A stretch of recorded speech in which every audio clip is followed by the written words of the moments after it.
옆 사람하고 인사하시기 바랍니다. 하나님이 당신을 죽도록 사랑하셨습니다. 이렇게 한 번 더 이야기하십시오. 나도 당신을 위해서 죽겠습니다 하고 한번 옆 사람하고 인사. 근데 왜들 안 해? 저기 젊은이들은 별로 죽고 싶지 않은가 봐. 사실 주님이 나를 위해서 죽도록 십자가에 죽기까지 나를 사랑하신 그 가슴을 가지고 사실 우리는 이웃을 그렇게 사랑하며 살아가도록 부름받은 자들이라고 저는 확신합니다. 그러면 내가 살고 너가 살고 함께 삽니다. 자기 욕심을 위해서 사직생하면은 그 욕심 때문에 함께 사망의 길로 떨어지지만 주님을 생각하면서 그렇게 사랑할 때에 여러분들의 삶 속에 풍성한 은혜가 넘칠 줄 믿습니다. 여러분, 사람이 건강한 사람이 되려고 하면 네 가지의 감정의 표현을 할 줄 알아야 된다고 합니다. 근데 이 네 가지의 감정 표현 중에 어느 것 하나도 정말 할 줄 모르면 자신을 좀 돌이켜보고 뭔가 내 가슴에 마음에 병이 들었구나 하는 것들을 돌이켜보고 치료받을 수 있게 되고 회복될 수 있게 되기를 바랍니다. 첫 번째 감정은요, 웃을 때 웃을 줄 아는 사람입니다. 남들 다 웃는데 자기는 안 웃어. 웃으면 이게 채신머리가 없는 거지 하고 안 웃어요. 이것도 문제예요. 예? 두 번째는 여러분, 기뻐할 줄 알아야 하는 감정이 있어야 합니다. 남이 다 기뻐하는데 시기 질투만 가슴에 가득하면 그 마음이 병들어 있는 거지요. 함께 기뻐할 줄 알아야지요. 예? 그 다음엔 좀 분도 낼 줄 알아야 합니다. 난 평생 살면서 분도 한 번 안 내봤어. 참, 그건 뭔가 모질게 병든 사람입니다. 화나는 거 보고도 화를 낼 줄 몰라. 이런 사람은 있어요. 아주 신앙의 인격이 아주 고상하고 많이 돼서 정말 봐도 그냥 허허할 수 있는 사람이 있어요. 근데 제가 보니까 바울도 분낼 줄 알았고요, 모세도 분낼 줄 알았고요, 잘못된 거 화나고 정말 말도 안 되는 모습을 보면요 분노할 줄 알았어요. 여러분, 그런 감정을 여러분 숨기고 사는 거는요 굉장히 불행한 거예요. 그렇다고 이제 아이고 여보 오늘 목사님이 분낼 줄 안다고 그랬지? 그러고 와서 분내고 싸우지 마시고 그걸 또 컨트롤할 줄도 알아야지. 할 줄 모르는 것도 문제지만 컨트롤할 줄 모르는 것도 문제지요. 그 다음에 여러분, 네 번째 감정은 슬퍼할 때 슬퍼하면 눈물을 흘릴 줄 아는 사람이에요. 어느 분이 그러다고요. 아유 목사님, 우리 집사람은요 드라마를 보면서도요 왜 그렇게 그냥 눈물을 펑펑 수도꼭지 터진 것처럼 그렇게 울어대는지, 그거 드라마야 그냥 울지 마 그래도 운대요. 왜 나도요, 왜 울면 치유되는데 왜 그걸 못하게.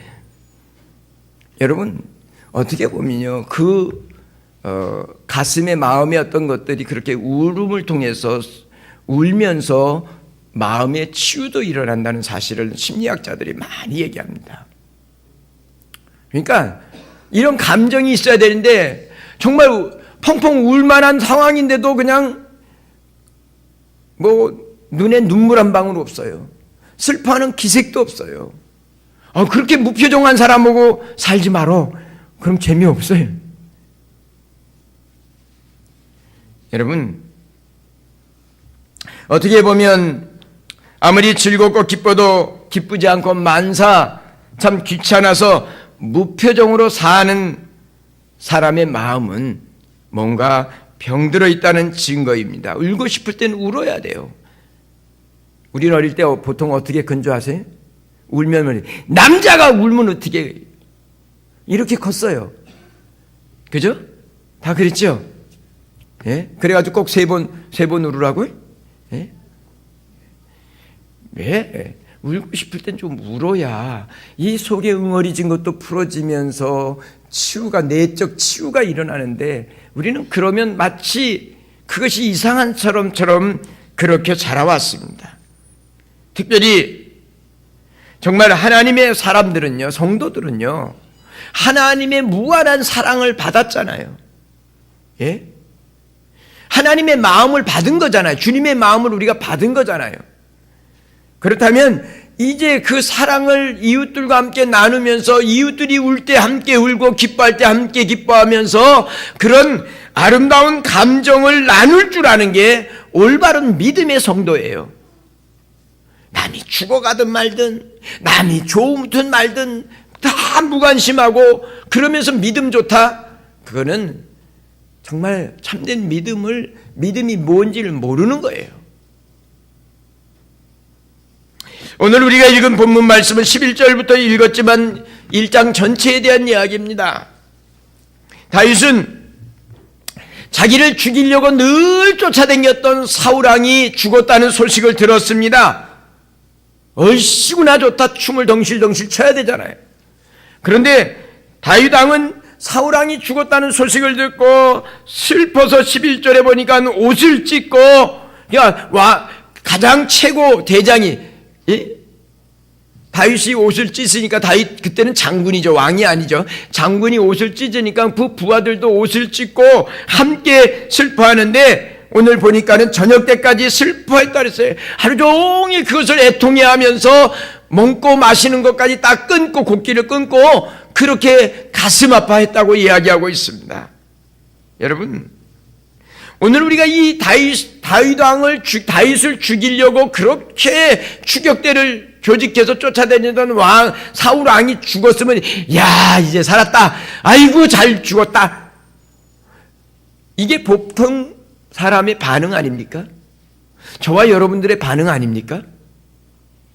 그런데 다윗의 반응은 참, 그 반응을 보면 절로 고개 숙여지고, 다윗이라는 사람을 하나님께 크게 쓰신 이유를 알만하다라는 것을 깨닫게 됩니다. 여러분, 오히려 그뿐 아니라 여러분 17절부터는 사울왕과 요나단과 이스라엘의 군사들이 죽은 이 놀라운 사실을 염두에 두고 여러분 조가를 불렀어요. 애가를 지어서 시를 써서 그렇게 백성들로 하여금 노래를 부르면서 그 왕을 전쟁에서 죽은 사울왕과 요나단과 그 군사들 그거 다 포함되어 있는 건데요. 그렇게 애가를 부르면서 기리기끔 만들고 있다는 사실이,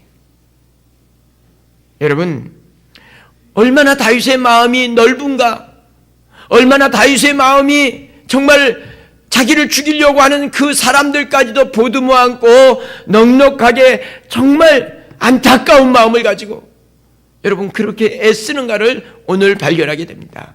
여러분, 권력은요 형제도 없고요 부모 형제도 없어요.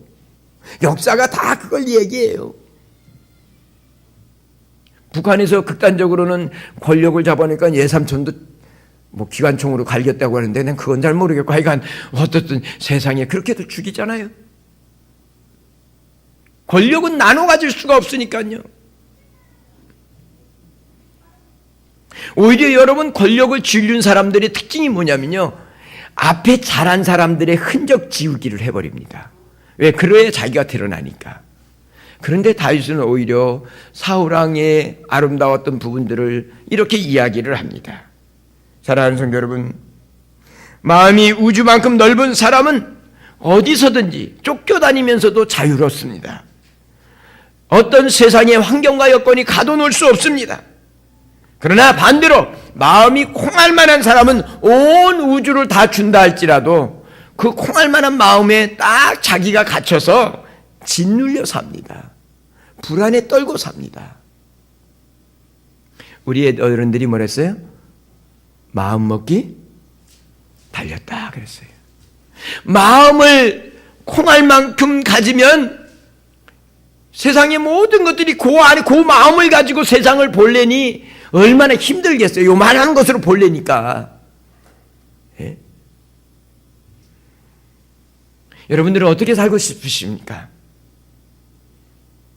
여러분이 넓고 넓은 이런 다윗 같은 마음을 가지고 사시렵니까? 밴댕이 속처럼 이렇게 좁은 마음을 가지고 그러고 사시렵니까? 여러분, 환경을 초월해서 풍성하고 자유로운 삶을 살기를 원한다면 여러분의 마음을 넓혀야 합니다. 내 마음이 좁아지면요, 그러면 아무리 환경이 좋아도요, 그 마음으로 인해서 모든 삶이 짓눌리고 불안하고 여러분 그렇게 살 수밖에 없습니다. 오늘 여기 모인 사랑하는 우리 주님의 위해 성도들은 이 한 해를 정리해 가면서 아픈 흔적까지, 여러분을 고통스럽게 하는 것까지 여러분의 마음을 넓히는 기회로 삼아서 다윗처럼 정말 하나님 앞에 귀하고 아름답고 후회 없는 삶을 살아가시기를 먼저 축원합니다. 예? 사람이요, 이렇게 평상시 좋을 때는 거의 다 비슷해요. 그런데 고통을 당한다든지 어려움을 겪게 되면 그 사람의 본색이 드러납니다. 영웅 본색을 드러내고, 콩알 많은 마음을 가지고 밴댕이 속처럼 살아가는 사람은 그 밴댕이 속처럼 살아가는 그 모습을 그대로 자기 삶 속에서 드러내고 맙니다. 사랑하는 성도 여러분, 헐뜯고 핍박하는 사람들을 만나거든 다윗처럼 그들을 축복하며 오히려 그렇게 노래를 지어서 불러줄 만큼 여러분들의 마음이 넓어지기를 바랍니다. 예?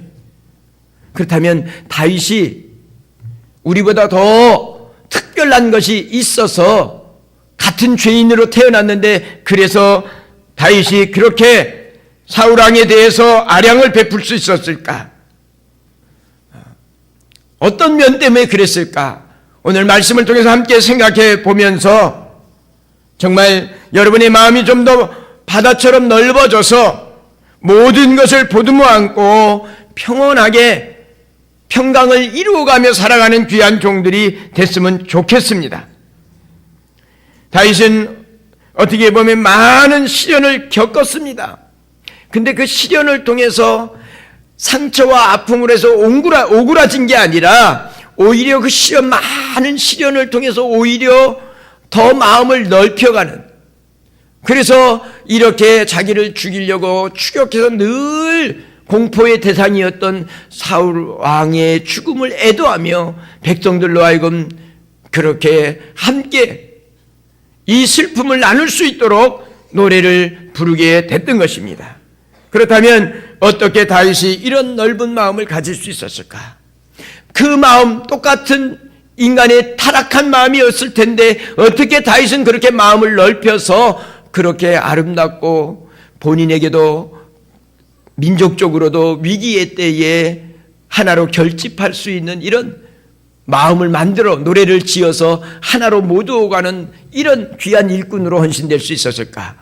살펴보려고 하는데, 첫째는요, 여러분 마음을 넓히기를 원한다면 하나님의 입장에서 모든 사건을 보면 마음이 넓어집니다.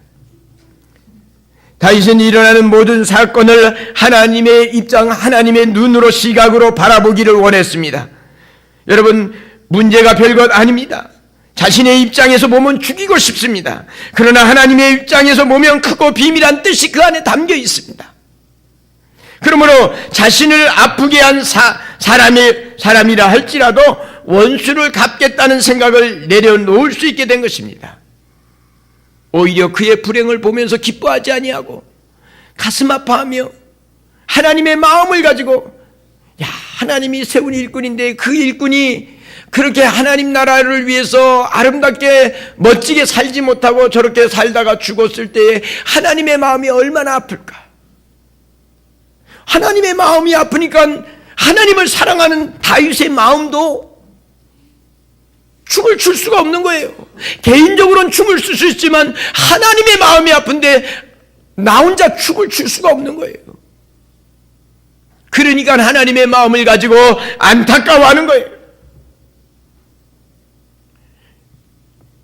여러분, 창세기 45장 5절을 보면 형제들에게 노예로 팔려갔던 요셉이 자기를 종으로 노예로 팔아먹었던 형들을 향하여 하는 말입니다. 당신들이 나를 이곳에 팔았으므로 근심하지 마소서. 하나님이 생명을 구원하려고 나를 당신들 앞서 보내셨나이다. 어떤 마음으로 바라보는 거예요, 요셉이? 세상에 나를 노예로 팔아먹은 형들 보면 치가 떨릴까 안 떨릴까요? 그거 안 떨리면 건강한 사람 아닐 수 있어요. 치가 떨리지요.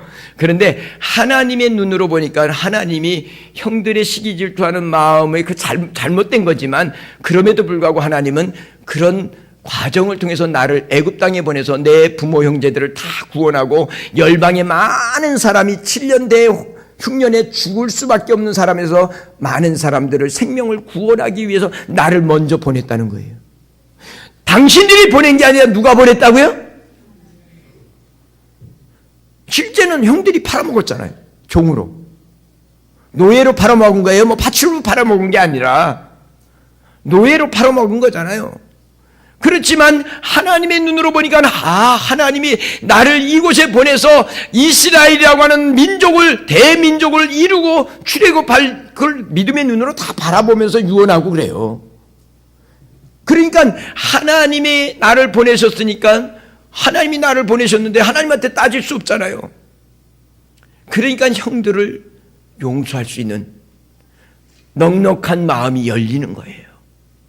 인간의 방법으로, 인간의 어떤 그 수양을 통해서 되는 게 아니란 말입니다.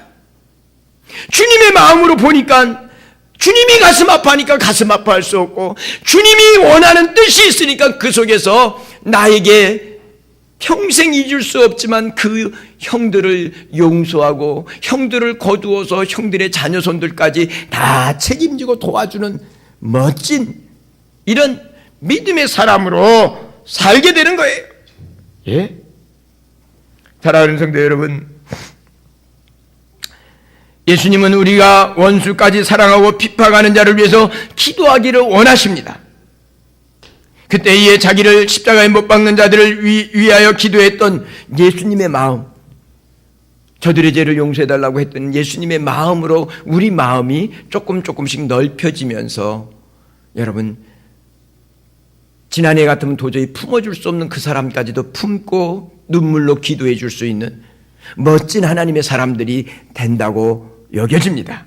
오늘 여기 모인 여러분들이 그런 멋진 믿음의 성도들이 되시기를 축원합니다.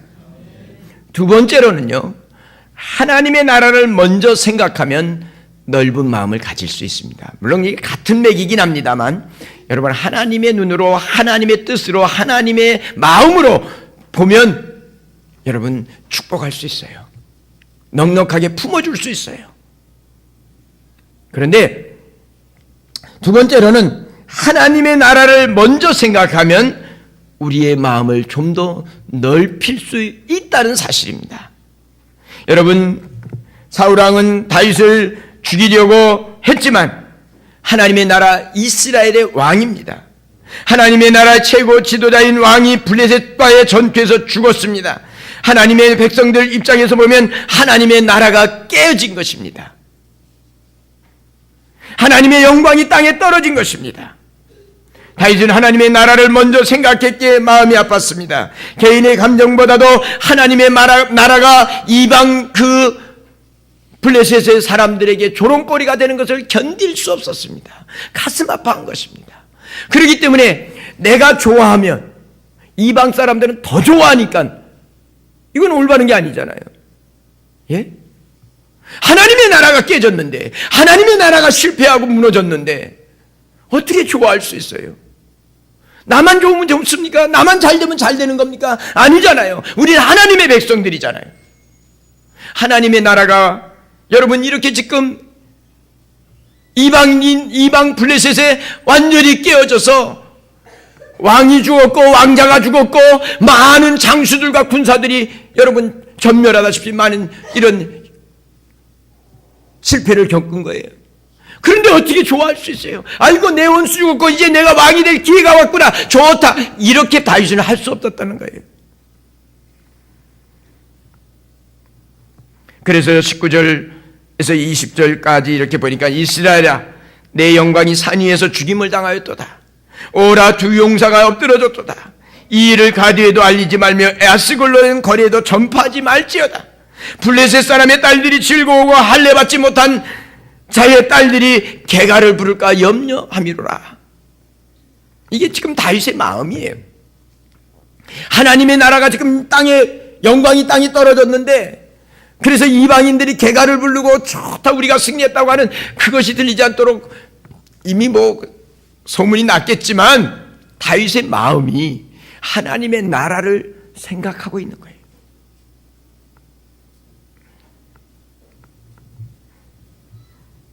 여러분, 원수들이 좋아할 일을 가지고 좋아하면 그게 어떻게 올바른 믿음의 사람의 모습이겠습니까?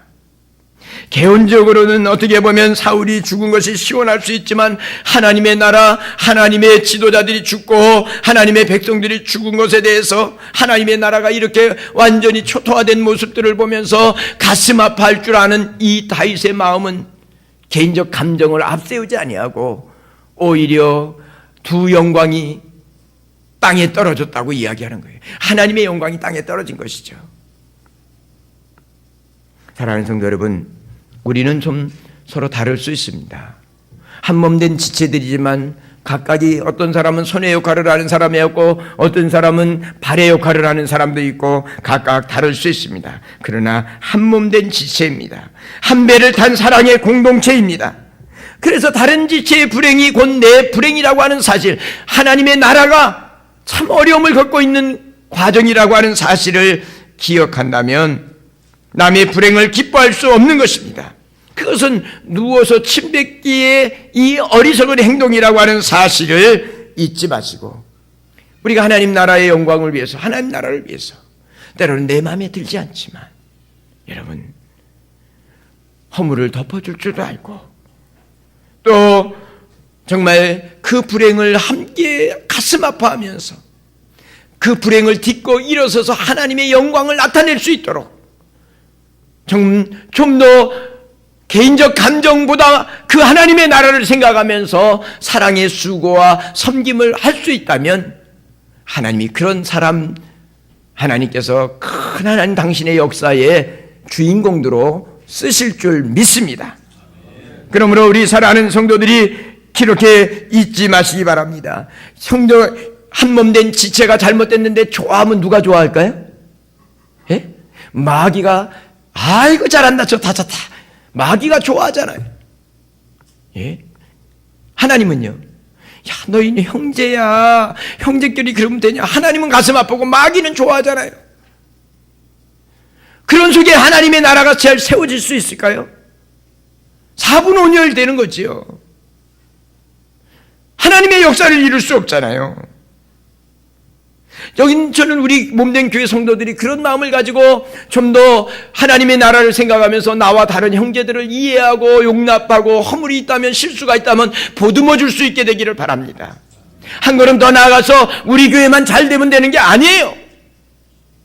하나님의 나라잖아요. 옆에 있는 세소망교회도 하나님의 나라고 여기 이립교회도 하나님의 나라잖아요. 예? 잘 돼야죠. 여러분, 제가 어제 사실은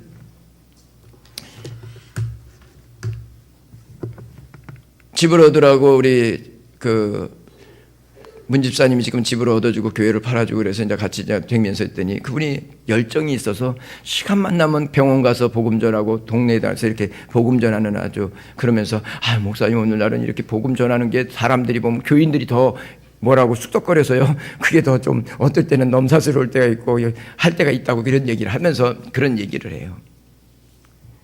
어느 교회에서 이제 이 부천 안에 있는 교회인데, 예? 목사님이 축구를 되게 좋아한대요. 예? 축구 못하는 사람은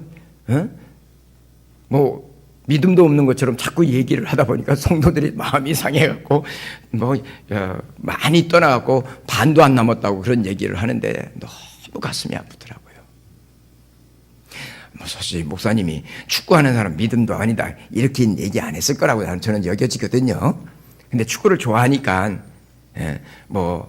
이런저런 말은 좀 했을 수는 있어도 축구 못한다고 믿음 없다고 얘기했을까요? 근데 상처받은 사람 입장에서는 축구 못하는 사람은 믿음도 없는 사람이고 뭐 이렇게 듣고 나가서 이제 그걸 이야기를 다른 교회 가서 이제 이야기하니까 그게 소문이 돼서 이제 그런 얘기를 들었노라고 얘기를 해요. 왜요? 중개업을 하다 보니까 많은 사람들을 상대하다 보니까 이제 그런 얘기를 들으면서 가슴 아파하더라고요. 그래서 저도 그 얘기를 들으면서 얼마나 마음이 아픈지. 제가 사실 그 교회가 건강하게 잘 크다고 얘기를 들어서 늘 참 뭐 교제는 뭐 몇 번 기독교 연합회 쪽에서 몇 번 뵙기는 했지만 그렇게 개인적 교제는 없었어도 참 목사님 아들이 목사하시는 건데 그래서 교회도 잘 큰다고 생각을 해도 참 그래도 참 좋은 교단은 우리 교단은 장로교단은 아니어도 괜찮다라고 했는데 그런 소식을 들으니까 사실 마음이 너무 아픈 거예요. 너무 아픈 거예요. 하나님의 나라잖아요. 그가 비록 부족해도 그 나라, 그 교회가 하나님의 나라, 하나님의 교회잖아요. 여기 하나님의 교회 이단 말고요. 하나님이 피로 값주어사, 주님이 피로 값주어사 하신 교회잖아요.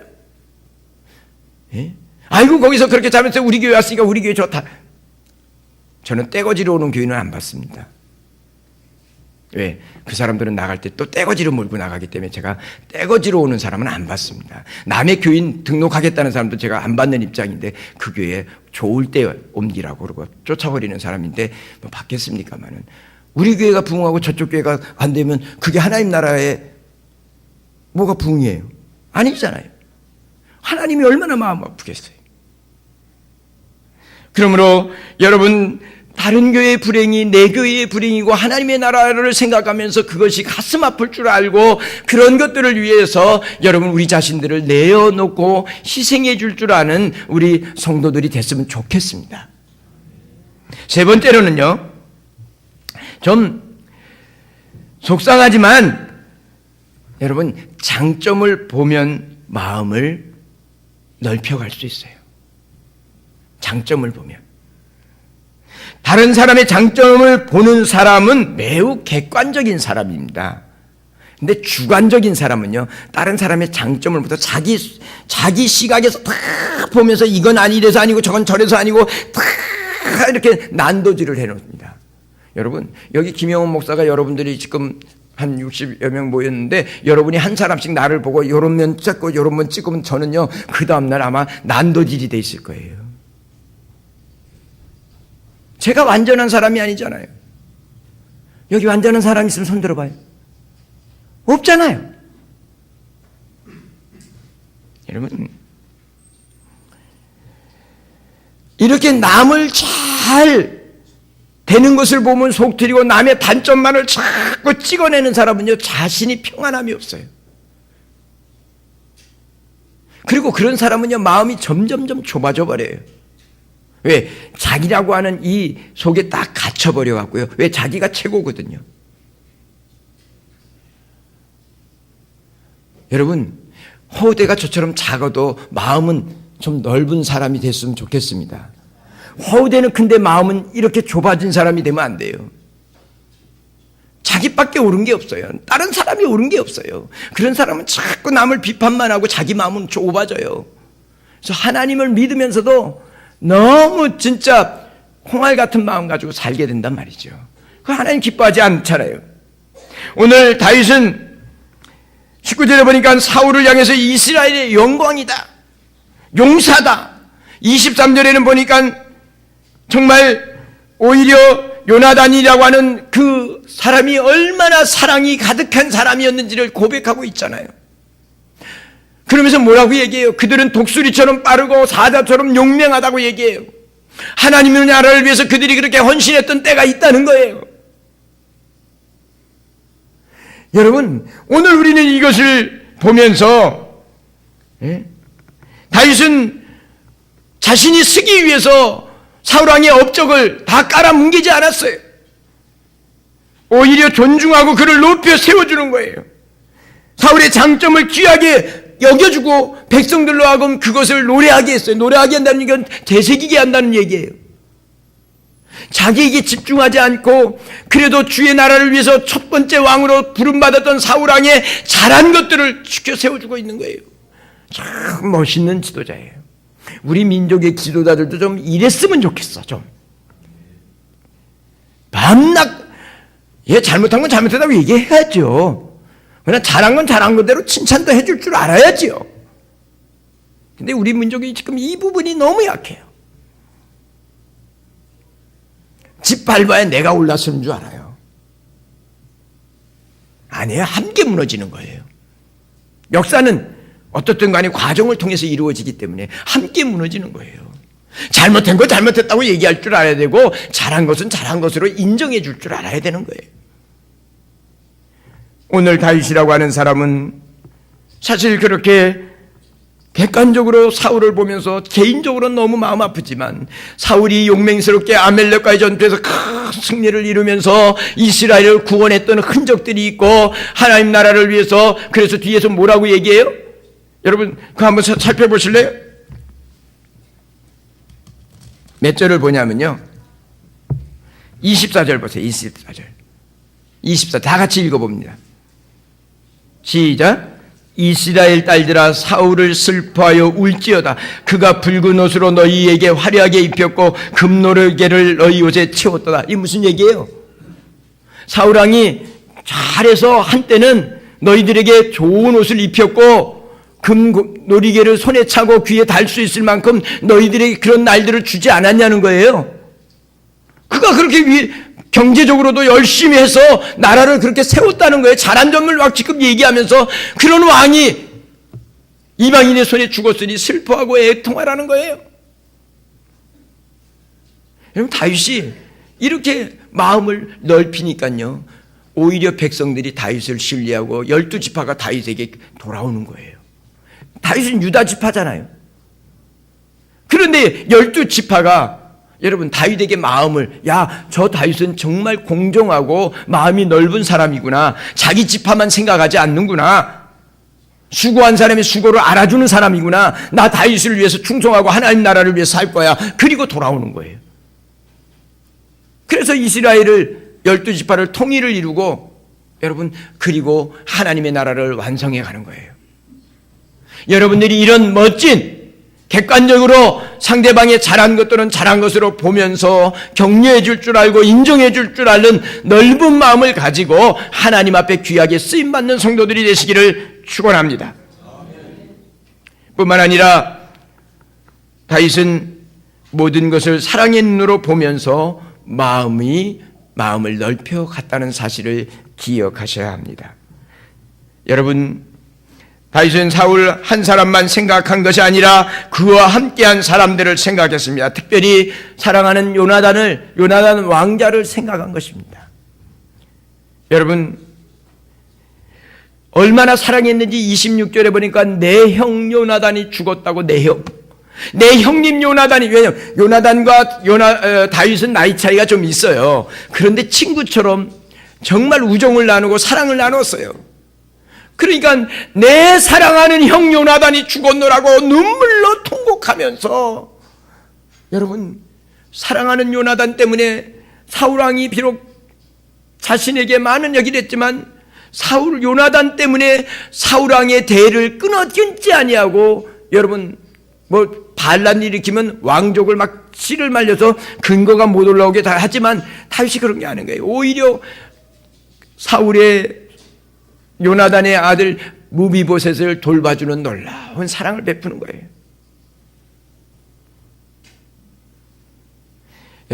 여러분은 이렇게 사셨으면 좋겠어요. 한 사람 사랑스러운 사람 때문에 모든 사람을 이해하고 사랑하는 넓은 마음 가지고 살았으면 좋겠습니다. 근데 우리나라 사람들이 그게 잘 안 돼. 저도 마찬가지고요. 근데 이렇게 조금만 해도 그냥 웬만하면 사랑하려고 애쓰고는 살아가요. 예? 우리 속담에 이런 말 있죠. 예? 남편이 미우면 아내가 미우면 뭐예요? 처갓집 못가진 미워? 말뚝까지 밉대. 말뚝까지. 내가 바꿔서 했나? 남편이 미우면 시댁에 말뚝까지 밉다 그런 건가? 맞죠? 아내가 미우면 처갓집 말뚝까지 밉다. 그게 말이 맞죠? 죄송합니다. 이렇게 설교라는 게 이렇게 커뮤니케이션이 오르고 하니까 정말 사랑하니까 처갓집 말뚝도 사랑스럽게 보인다고. 죄송합니다. 이렇게 지금 끌어내는 것도 묘하게 능력 있잖아요. 근데 미움은 어떻겠어요? 그 말투까지 미운 거 아니겠냐고요. 근데 여러분 그렇게 살지 말고요.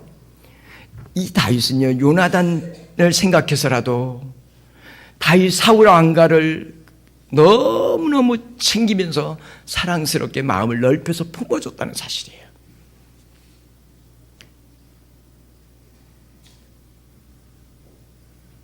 여러분, 워낙에는 예수님께서 십자가에 돌아가시고 또 제자들은 다 도망갔어요.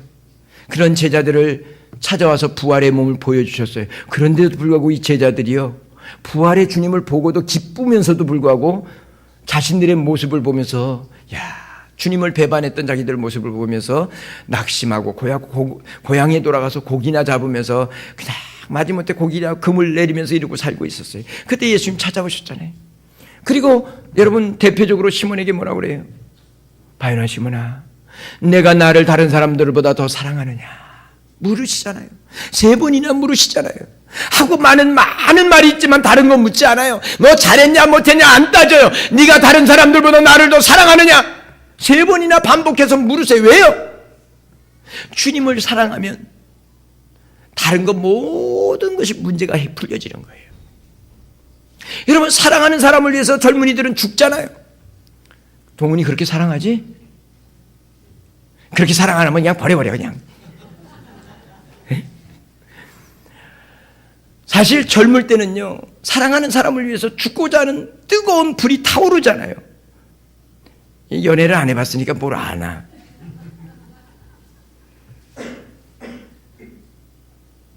여러분, 사랑하면요 다 예쁘게 안 보여요. 그래서 결혼할 때쯤 되면 사랑의 눈이 열려야 결혼을 하는 거예요. 사랑하는 마음이 되면 안 생겨도 잘생기고 작아도 크고, 그러니까 보세요, 우리 집사람 보세요. 저같이 찍은 사람하고도 살잖아요.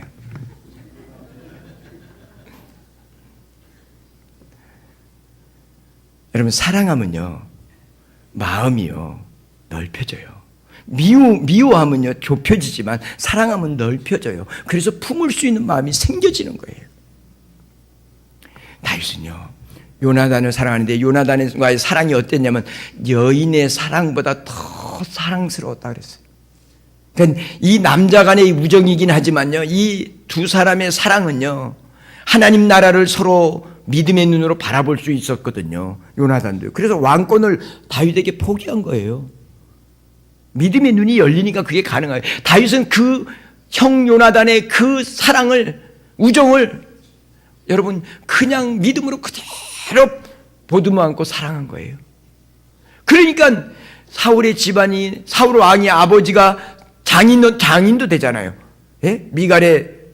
딸 미갈의 사위로 들어갔으니까, 남편이 됐었으니까. 그럼에도 불구하고 끝까지 변함없이 사랑하지 않습니까? 사랑하는 성도 여러분, 사랑하면요 하라고 해도 하지 말라고 해도 해요. 이런 사랑의 눈으로 바라보면 마음을 넓히고 섬길 수 있게 될 줄 믿습니다. 솔로몬은 잠언 24장 17절에 내 원수가 넘어질 때 즐거워하지 말며 그가 엎드러질 때에 마음에 기뻐하지 말라고 했어요. 바울은 한술 더 떠서 로마서 12장 14절에 보니까 너희를 핍박하는 자를 축복하고 저주하지 말라고 그랬어요. 오늘 우리가 이 사실을 기억하면서 우리가 이미 주님의 희생을 통해서 우리가 주님의 그 크신 사랑을 받고 주님의 마음을 받은 자들이잖아요. 이제 주님의 마음을 가지고 겸손하고 온유한 마음으로 이렇게 마음을 넓혀가면서 정말 여러분 주변에 많은 상처받은 영혼들을 보듬어 안아주는 놀라운 치유, 회복해주는 그런 복된 성도들로 살아갈 수 있게 되기를 바랍니다. 마지막으로 한 가지 실화를 통해서 여러분들이 그런 마음을 원수까지 사랑하면서 여러분들의 마음이 넓혀져서 하나님 앞에 귀하게 쓰임받았으면 좋겠습니다. 여러분, 리더스 다이제스트에 기록됐던 역사적 사건의 기록입니다. 170만 명이 무참하게 살해된 캄보디아의 킬링필드에서 극적으로 살아난 소크레약스 힘이라고 하는 이 젊은이의 이야기예요. 물론 지금 나이가 많아졌지만 이야기입니다. 그는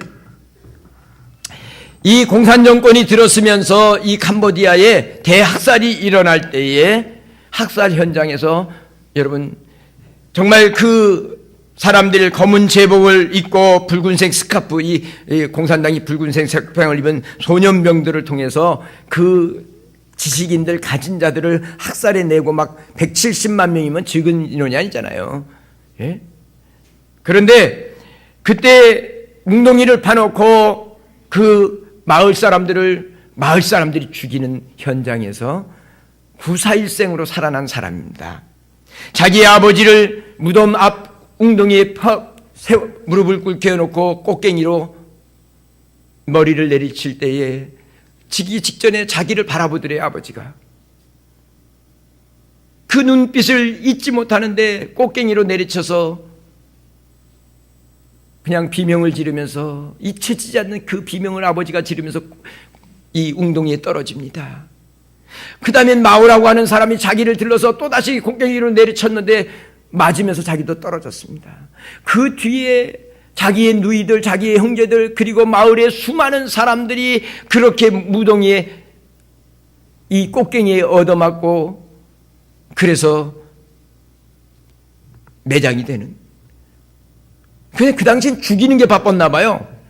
그냥 그렇게 수많은 사람이 그 한 웅덩이에 마을 사람들이 그렇게 죽어가는데 다 죽이고 나니까 다른 마을에 죽이러 가느라고 갔는데 자기는 설 맞아가지고 이렇게 나중에 보니까 정신이 들더래요. 그래서 보니까 아버지도 어머니도 이미 숨졌고 누이들도 이미 숨졌고 다 친구들까지 다 숨진 거예요. 그래서 겨우 나와가지고 피투성이가 된 몸을 가지고 내가 어머니 아버지 내가 이 원수를 갖기 전에는 내가 죽지 않을 거라고 그렇게 다짐을 하고 그렇게 숨어 다니면서 왼수를 갚으려고 하는데 공산 치아가 딱 돼버리니까 이거 꼼짝달싹을 못하네. 숨어 다니면서 견딜 수 없어서 1984년에 겨우 타이 국경을 넘어서 난민소로 피난을 합니다. 그리고 89년에 카나다 토론토 쪽으로 이렇게 여러분 난민 망명을 해서 움직여 겨우 도망을 갔습니다. 그런데 그 난민소 그 주변에 선교단체였던 월드 비전에서 운영하는 시설에서 머물게 됐습니다. 그러다 보니까 그곳에 섬기는 사람들이 정성껏 그 죽음의 공포 속에서 또 때로는 그 많은 고통 속에서 왔어서 있는 사람들에게 이 월드 비전의 선교를 위해서 가난한 사람들 돕고 이런 사람들이 그들을 하나님의 사랑을 가지고 극진히 섬겼습니다. 그 속에서 이 소크레약사 힘이라고 하는 이 친구가 하나님을 만난 것입니다. 하나님을 만났는데도 예수님을 믿게 되고 예수님을 통해서 하나님을 만나서 믿음을 갖게 됐는데도 잠만 자면 뭐가 떠오를까요? 그럼요. 한번 생각해 보세요. 자기 아버지가 꽃갱이에 맞아서 정말 비명을 지르며 구덩이에 떨어지고 형제들이 떨어지고 자기도 그런 고통을 겪고 수많은 사람이 죽음의 시체 속에서 겨우 살아나와가지고 있으니 그게 밤마다 여러분 얼마나 치가 떨리겠어요. 밤마다 이게 한 15년 20년을 밤마다 되면 나를 우리 형제들 부모를 그렇게 죽인 그놈들을 어떻게 하면 정말 복수를 할까 그게 그냥 가슴에서 막 그러니 자유세계에 왔지만 자유가 있겠어요? 마음의 그 속에서 갇혀갖고 그놈들을 어떻게 하면 죽일까? 어떻게 하면 왼수를 갚을까? 하나님을 믿고 정말 예수님을 영접했음에도 불구하고 이게 가시질 않는 거예요. 그래서 그쪽으로 들어가서 생활한 지 15년 동안 이런 끔찍한 원수들을 죽이는 상상을 하면서 매여 살던 이 젊은이가 15년이 지난 후에 아마 이제 그때는 이제 조금씩 교류가 있게 됐을 텐데요. 다시 캄보디아로 돌아가기로 결심합니다. 그리고 자기 마을에 찾아갑니다. 자기를 형제들을 죽였던 마오라고 하는 사람을 만나게 됩니다. 그 마오라는 사람과 3시간에 걸쳐서 계속 얘기를 나눕니다. 그러면서 마지막에는 그 자기를 꽃갱이로 내리쳐서 죽게 하고 형제들을 죽였던 그 마오를 껴안으면서 나는 하나님의 사랑으로 당신을 용서합니다. 주님의 말씀에 순종하면서 원수까지 용서하라는 말씀을 순종하면서 속으로는 한없이 눈물이 흘렀다고 합니다. 근데 그 순간 그동안 자신을 억눌렀던 미움의 고통에서 해방되는 느낌이 하나님의 놀라운 위로가 자신의 마음을 덮치다라는 거예요. 그리고 그제서야 마음속에서 그 마음의 그 왼수를 갚아야 된다는 그 마음에 갇혀서 그렇게 잠을 이루지 못하면서 고통스러웠던 그 마음에서 해방되면서 참된 자유와 기쁨을 얻었다고 합니다. 그 기록을 리더스 다이제스트에서 간증으로 기록해 놓은 글입니다. 사랑하는 성도 여러분, 주님의 사랑을 실천하면서 상한 마음들이 오히려 넓혀지면서 여러분들의 마음이 더 넓혀져서 더 이해할 수 없고 용납할 수 없는 것까지 용납하면서 하나님 앞에 귀하게 쓰임받을 뿐 아니라 여러분의 마음에 어떤 환경과 여건 속에서도 참된 자유와 평강을 잃어버리지 아니하고 기쁨을 노래하면서 살아가는 멋진 주의 종들이 되시기를 주님의 이름으로 축원합니다. 기도하겠습니다.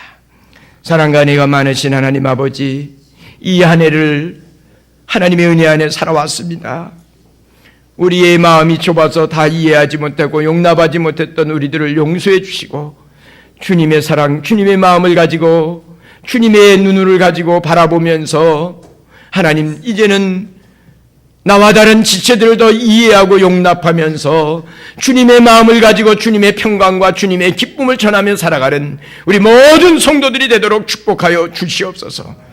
예수 그리스도의 이름으로 기도를 드립니다.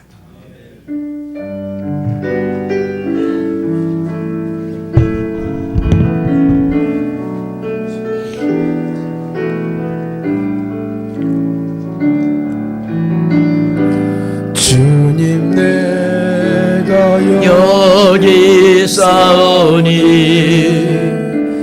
나를 보내소서.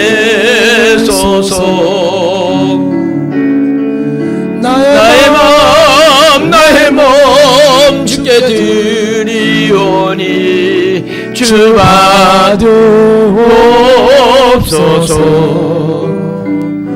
주님, 내가 여기 싸우니 나를 써주소서.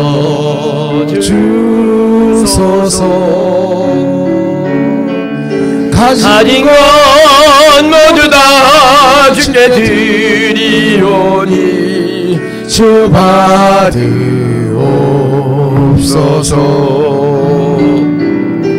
할렐루야,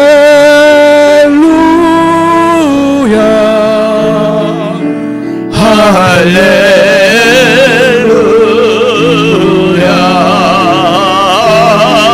할렐루야, 할렐루야.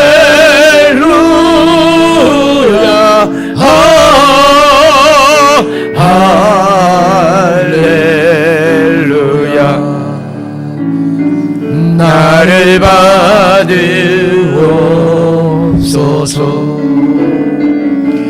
나를 받으옵소서.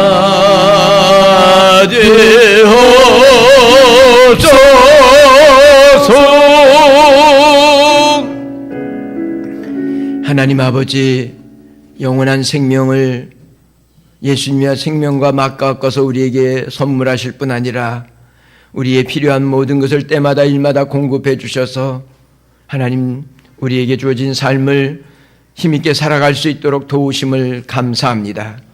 워낙인 우리 사랑하는 성도들이 하나님의 은혜에 늘 감사해서 늘 하나님을 먼저 생각하게 하시고 하나님의 나라를 먼저 생각하면서 드려지는 이 예물과 이 예배를 하나님 기뻐 연락하시고 드린 손길, 드린 마음을 주님이 붙잡으셔서 더 아름답고 영광스러운 하나님 나라를 위해 쓰임받는 귀한 믿음의 가족들이 다 되도록 축복해 주옵소서. 11조를 드렸고 감사의 예물과 그리고 몸된 교회들이 세워지고 고통당하는 이웃들을 생각하며 선교사들을 생각하면서 땅끝까지 복음이 증거되기를 구별하여 드려진 그 모든 예물들을 하나님께서 연락하시고 하나님 이 예물이 쓰여질 때에 하나님의 나라가 강성해지게 하시고 천하보다 귀한 생명이 주께로 돌아오게 하시고 드린 손길들은 땀 흘려 수고할 때에 오히려 30배, 60배, 100배의 풍성한 결실을 맺을 수 있도록 하늘문을 열어 주시옵소서. 이 예물을 기뻐 받으신 하나님 앞에 감사하고 예수 그리스도의 이름으로 간절히 축복기도 드리옵나이다. 아멘.